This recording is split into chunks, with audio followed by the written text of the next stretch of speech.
Question है हमारा, for two data set each size 5 the variance are given to be 4 and 5 then corresponding means are given to be 2 and 4 respectively the variance of combined data. ठीक है, तो इसमें सबसे पहले जो important चीज़ आपको याद रखनी है वो याद रखनी है कि कंबाइंड डेटा का फार्मूला क्या होता है। ठीक है, तो देखिए कंबाइंड डेटा का फार्मूला क्या होता है, पहले लिखते हैं इसको।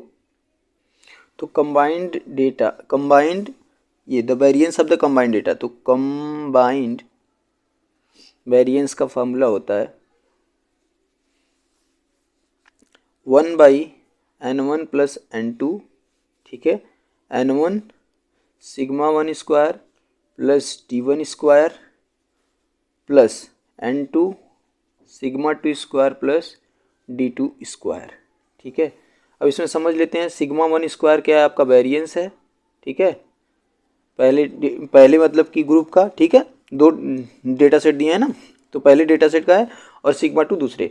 और d1 क्या है, d1 है आपका जो कंबाइंड वेरिएंस आप निकालेंगे तो पहला जो दिया हुआ है मीन। ठीक है, पहला मीन जो दिया है d1 क्या है, पहला मीन जो दिया है उसमें से आप कंबाइंड मीन को माइनस कर देंगे, वही डिफरेंस समझिए इसको। ठीक है, और ऐसे ही d2 आपका क्या होगा, x2 बार में से आपको x बार।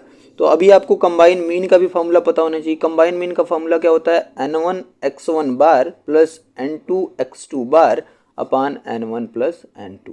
तो इस क्वेश्चन में जो सबसे इंपॉर्टेंट चीज़ बात याद रखनी है वो इतनी चीज़ें याद रखनी है, तो ये तुरंत लग जाएगा। ठीक है, तो अब इसको हम सॉल्व करते हैं।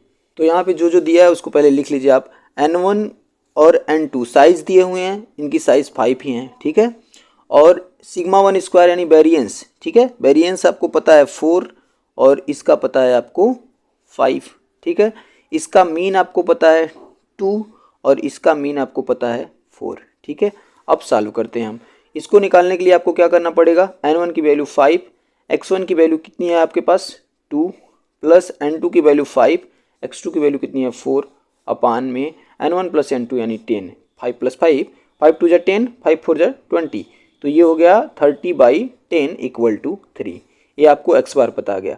तो d1 जब आप निकालेंगे तो d1 क्या हो जाएगा, x1 बार माइनस x बार। x1 बार आपको पता है 2 है, 2 माइनस 3 आपको -1 पता हो गया। और d2 जब आप निकालेंगे तो x2 बार माइनस x बार, ये आपको d2 पता है 4, 4 माइनस 3 आप करेंगे तो 1 आ गया। आपको d1 d2 ये सारे के सारे चीज़ आपको पता होंगे, बस अब इसमें आप पुट कर दीजिए।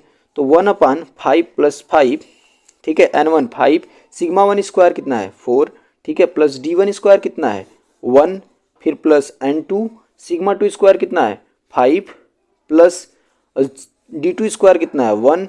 ठीक है, n2 कौन लिख दिया 5। ठीक है, अब आगे तो 1/10, 4 1 5 5 5 जा 25 प्लस 5 1 6 6 5 जा 30। ध्यान से देखिएगा।